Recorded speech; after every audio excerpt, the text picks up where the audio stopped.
뜨거운 이슈 오늘도 심층적으로 분석해줄 네 분 스튜디오에 모셨습니다. 문화일보 이현종 논설위원, 최영일 시사평론가, 이수희 변호사, 한국범죄학연구소 연구위원이신 김복준 박사님 네 분이십니다. 어서 오십시오. 안녕하세요. 예. 자, 이번에 이제 헌법재판소가 이제 결정을 내리게 되면. 네.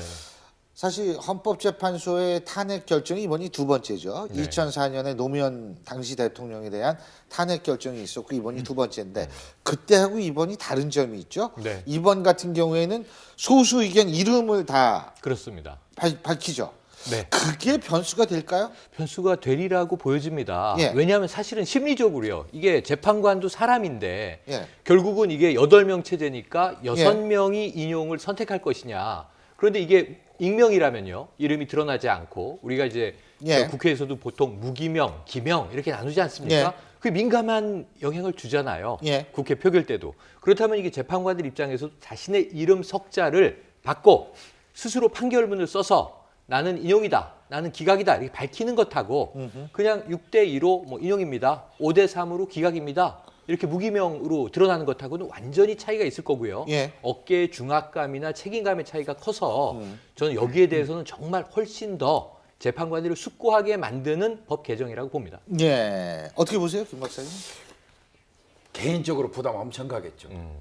그래서 이제 아마 그런 부분은 있겠지만 저는 이제 헌법재판관들 지금 우리가 이 얘기를 하는 것도 이분들이 부담될 것 같아요. 방송에서 다루는 그렇죠. 것도 그런 느낌이 들긴 하는데 이거는 요구하고 싶습니다. 어찌됐건 헌법재판관은요.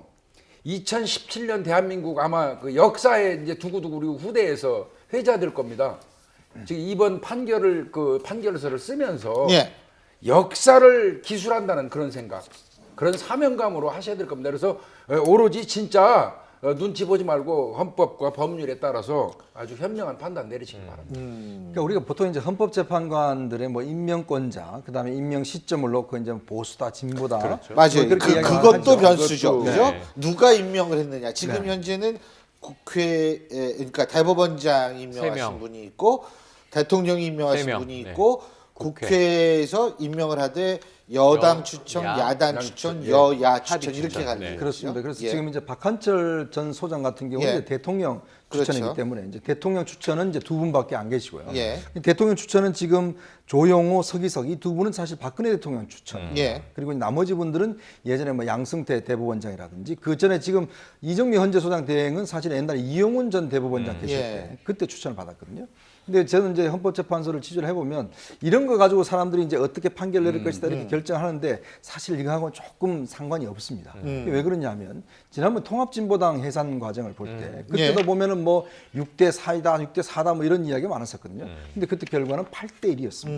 그러니까 그때 당시에 이제 이 김희수 재판관을 제외하고 나머지는 다 이 통진당 해산을 했거든요. 그렇죠. 이제 그런 면에서 본다면 이분들 같은 경우는 이제 어떤 면에서 보면 이런 또 진보 보수를 떠나 좀 법논리라든지 현실적 이 논리 여기에 일단 먼저 치중을 할 겁니다. 예. 이제 그런 것들은 이제 문제는 이제 이거를 어떤 기준에서 이제 판단할 것이냐는 두고는 이제 조금 갈라지겠지만 기본적으로 사실관계가 일단 명확한 것들 이제 그런 것들에 대해서는 기본적으로 이제 거기에 무게를 실어줄 가능성이 높기 때문에 예. 이런 어떤 기본적인 뭐 보수다 진보다 이걸 가지고 몇 대 몇이다 이거는 제가 볼 때 조금 넌센스가 있습니다. 임명권자 예. 그 달라질까요? 어떻게 보세요? 저는 법조인으로서. 그렇게는 보지 그렇게 않습니다. 아니죠? 지금 그렇겠죠? 임명권자에 따라서 갈릴 만한 사안은 아니라고 보고요. 그리고 이제 최종 결정은 뭐 일부에서는 만장일치 얘기도 나오거든요. 이렇게 사회에 이제 지금 워낙 양 진영의 아주 극단적인 대립이 있으니까 저는 소수 의견을 낸다라고 하면은 그거는 탄핵 사유가 지금 국회에서 소추 의결한 것은 13가지고 헌재에서 강일원 주심이 정리한 것이 한 4-5가지 정도 되거든요. 그러면 그걸 어떻게 결정서를 어떻게 쓸지는 모르겠지만 그 사유별로는 소수 의견이 결정서 이후에서는 소수 의견이 나오지만 저는 평의를 좀 중지를 모아서 만장일치의 8대 0의 그 의견을 내는 것이 정말 분열을 타협할 막는 수- 예, 방법이다. 그래서 좀 더 낫지 않나 싶습니다. 자, 지금 아까 우리 이 위원님께서 잠깐 말씀을 해주셨는데 그 그래픽 한 번만 볼까요? 우리가 이분들의 과거 결정 내용 아까 통진당이 있는데 국회 선진화법도 있습니다. 한번 그 결정을 보면은 자 통진당 아까 얘기했지만 김희수 재판관 한 분이 반대를 하셨고 나머진 전부 해산을 결정했다라면 이정미 지금 그 헌재 소장 권한대행이시죠. 그 다음에 강일원 지금 주심 재판관이시죠. 이런 분들이 다 해산을 결정을 하셨었고요.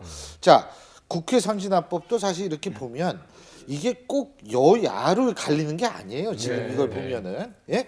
그러니까 과연 누가 임명을 했느냐에 따라서 이분들이 어떻게 결정하는지 이게 결정이 되는 것도 아니고. 그렇습니다. 그러고 뭐 사실 뭐 우리가 성향이 어떻다 이것도 네. 사실 의미가 없는 맞습니다. 것 같아요. 예. 이게 왜냐하면 재판관들이 대부분 평생을 법관으로 사신 분들입니다. 예. 그러니까 이 중에서 검사 역할은 이제 안창호 재판관이 유일하게 이제 공안검사 출신이고 예. 나머지 분들은 다 법원에서 계신 예. 분들이기 때문에 사실 법학자라든지 이런 분들이 좀 더 가면 조금 다르겠죠. 예. 근데 대부분 다 현직 법관 출신이기 때문에 그 판단 기준이라는 게 그렇게 큰 크게 오차가 있는 차이가 것은 없겠죠.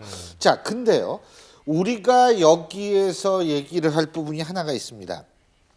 이정미 헌법재판소장 권한대행의 주소 공개가 지금 논란이 되고 있습니다. 네. 김 박사님 이거 어떻게 보십니까? 이거는 있을 수 없는 일이에요. 이게 한번 뭐 이렇게 얘기해요. 뭐 일반적으로 그건 현실 가능성이 없다, 실행 가능성이 없다. 뭐 이건 그냥 겁주기한 단순한 뭐 이거다 이렇게 말하기 편케 얘기하지만요.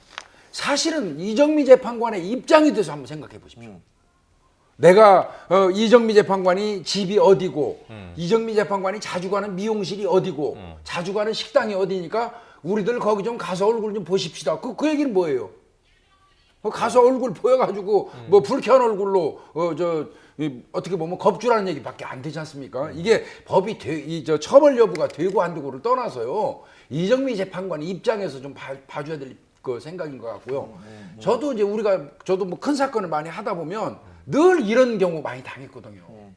이거 전화 한 통만 받아도 잠이 안 오고 집안 전체가 비상이 걸려요, 진짜. 이런 상황인데 이거는 지금 제가 판단할 때 이런 식으로 하신다고 그러면 오히려 그 박근혜 대통령을 따르는 쪽, 지지하는 쪽에서 아마 오히려 손해를 보면 받지 이득이 되는 행위는 아니에요. 예. 이걸 저는 뭐 이게 이제 뭐 정보 촉진법이나 뭐 여러 가지 봤을 때 약간 좀 구멍이 있어요. 이 뭐 처벌을 하기에는 그러면 경범죄 처벌법이라도 적용해서 저는 실제 그 이정미 그 재판관 자택 앞에서 얼슬렁거리는 사람이 있다라고 하면은 정말 그거는 경범죄 처벌법 적용해서라도 처벌을 해야 된다는 생각이고 그리고 이정미 재판관을 저건 너무 우습게 보는 거 아니냐. 뭐 저렇게 해가지고 겁먹고 그러면 탄핵 기각하는 쪽으로 의견을 낼 거다.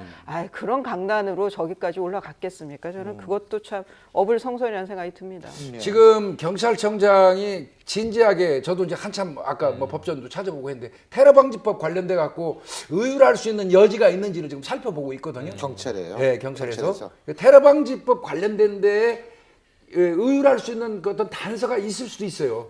그래서 이런 행위 해서는 안 됩니다. 그러니까 예. 이게 법적으로 걸리지 않더라도 우리가 지금 신변보호 요청에서 다 경호를 받고 있지 않습니까? 신 교수님 너무 잘 아시지만 저는 선진국으로 가는 척도가 직업적으로 혹은 뭐 직업이 정치인일 수도 있잖아요. 정치와 관련된 일일 수도 있고 성향은 나와 반대일 수도 있어요. 그런데 그런 분들의 예. 프라이버시는 파괴돼도 좋다. 이건 예. 후진국인 거잖아요. 예. 어떤 경우에도 개인의 사생활, 프라이버시가 잘 보호되는 쪽이 선진국인데 우리가 여기서 매우 아주 아슬아슬한 시험대에 놓여 있다 이렇게 봅니다. 그렇죠.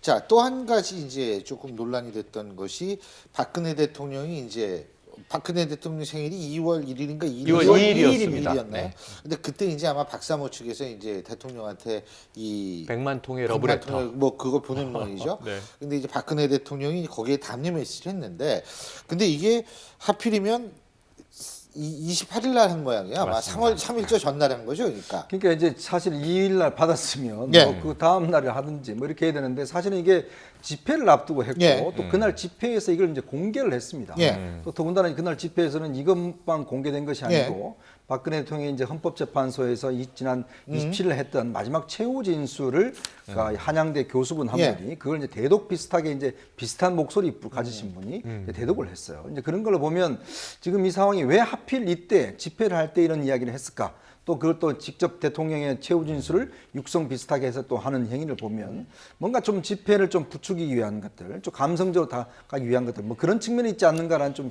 생각을 해봅니다. 예. 근데 또 박근혜 대통령 측은 뭐라고 얘기를 하냐면 지금 특검에서 3월 6일 날 최종 수사 결과를 발표를 하지 않습니까? 근데 그걸 두고서 이거는 이렇게 되면 헌재에 영향을 미칠 수 있다. 이걸 지금 미치는 거 아니냐? 이걸 문제 삼고 있는데 이 부분 어떻게 보세요? 그걸 이제 그러니까 그 탄핵 재판정 안에 현출된 증거만 가지고 판단을 해야 되는 거죠. 사실관계의 판단은. 그거는 헌법재판관들의 기본적인 양식인 거고요. 예. 그러니까 그거는 그 소송법의 기본이에요. 그 현출되지 않은 증거를 어떻게 우연한 기회로 알게 된 것 때문에 그걸 고려해서 판단을 하면 안 되는 거거든요. 그거는 저기 소송법에서 판결이거나 심판이거나 기본입니다. 그거는 기본 원칙이에요. 그런데 말이죠. 지금 이게 탄핵 반대 쪽이든 탄핵을 뭐 찬성하는 쪽이든 이 양쪽 모두에서 뭐 하나가 날짜 하나 정하는 것도 민감할 수밖에 없는 상황인 거 맞아요. 그런 시각도 저는 이해는 됩니다. 하지만 3월 6일이 아니면 언제 발표를 정상적으로 했었냐면 원래 오늘 3월 2일에 발표하는 게 맞다고 봤거든요. 그러니까 역대 특검들은 보니까 종료일에 하거나 종료일 전날 하거나 이렇게 해서 종료일로 다 끝내는데 이번 특검은 범위도 너무 넓고 지금 이 삼성 이재용 부회장 관련 이 서면만 한 3만 쪽이 된다는 거잖아요. 근데 100쪽 가까운 발표문을 만드는데 며칠 더 걸릴 건 이해되니까 3월 2일에 해도 지금 평의 중이잖아요. 평의는 28일에 시작했습니다. 그러니까 오늘 했어도 전 영향을 줬을 수 있고요. 6일에 발표를 해도 영향을 줄 수 있기 때문에 6일이면 오히려 거의 평의가 맞춰가는 즈음이라 2일보단 6일이 영향을 차라리 덜 주지 않겠느냐 이런 생각을 해봅니다. 알겠습니다. 자, 이건 조금 다른 얘기인데요. 저도 이거 오늘 아침 조간신문 보면서 좀 의아스러웠는데 여러분이 잘 아시는 그 최순실 씨 말이에요. 최순실 씨가 지금 유엔의 인권 침해 쪽을 최순실 측이 호소를 하겠다. 예? 어떻게 보세요? 한 4개월 그 이유가 지금 접견을 못한다 이거죠. 뭐이 서면 그러니까 서신도 주고받을 수 없게 돼 있고 이제 책도 반입이 안 되고 그다음에 이제 면회가 가족 간의 면회가 안 되는데 이제 아마 이거 증거인멸 우려 때문에 이제 이거 검찰에서 일방적으로 하는 게 아닙니다. 법원에다 신청을 해서 법원의 어떤 그 허락하에 지금 한 4개월 진행이 되고 있는데요. 제가 개인적으로 볼 때 최순실이라는 사람 이거 말 잘못하면 하도 저 욕 먹으니까 겁이 나는데 제가 개인적으로 볼 때는요 책 정도는 넣어주시죠.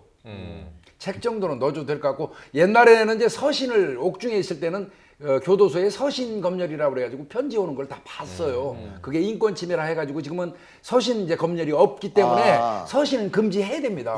서신을 승낙하면 그 세력하고 교통할 수 있잖아요. 그래서 그 방지를 위해서 서신은 이제 제한할 수 있겠지만 책 정도는 넣어주는 것도 괜찮지 않나 싶은데 저는 이제 이경재 변호사님께서 이거 얘기를 하셨거든요.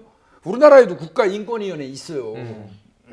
국회의원에 있는 그 안보리 인권위원회에다가 뭐 이거를 한다고 이렇게 얘기하시는 건 좀 그렇고요. 너무 앞서가시는 것 같고요. 저는요 이게 책을 넣어주면요 그 다음에 요구는 점점 많아질 거예요.